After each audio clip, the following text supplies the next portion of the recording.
One of the projects that I've completed and I feel most proud of is all across like the world and supermarket. It was an absolute pleasure to basically design it. The main stages of industrial design for me are starting with concept, then going into prototyping, and then manufacturing. Often industrial designers get engaged in projects that are to do with resolving a physical problem or something to do with a physical solution. It can be anything between creating a small gadget to aid your dishwashing at home. Can also be developing a new car. I generally give a very simple guideline, which is relating time, quality and cost. So you can only pick two of those or prioritize two of those at the cost of basically letting one go. And so I would generally ask for a time frame.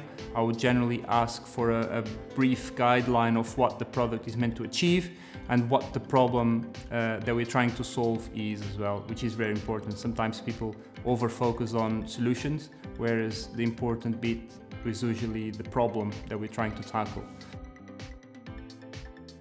The most common mistake is basically forgetting about the problem and over-focus on the solution.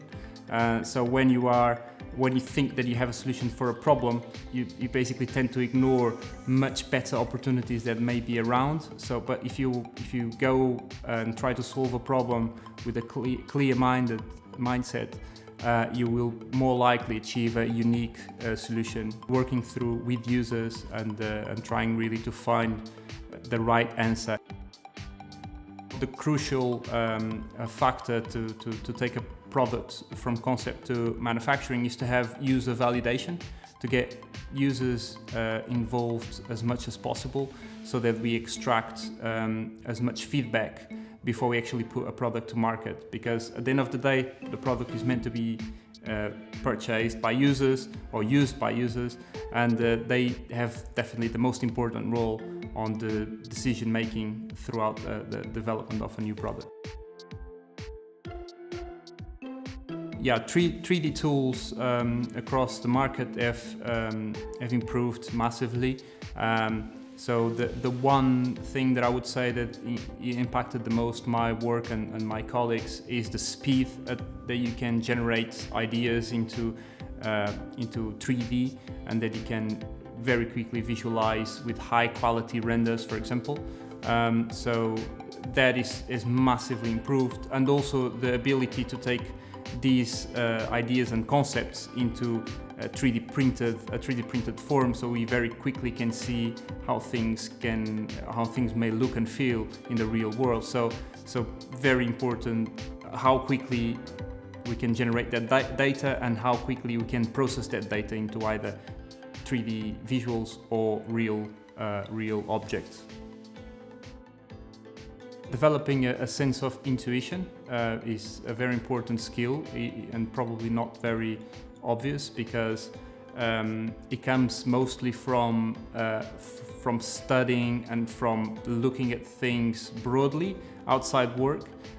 So I tend to have this habit of collecting images. I use a lot Pinterest, for example, to collect images and inspiration in various areas, and this really builds almost like a library where I will refer always. Every time I start a project, I already have a bunch of references that I've been collecting throughout my life, and this helps me a lot to be more productive at work.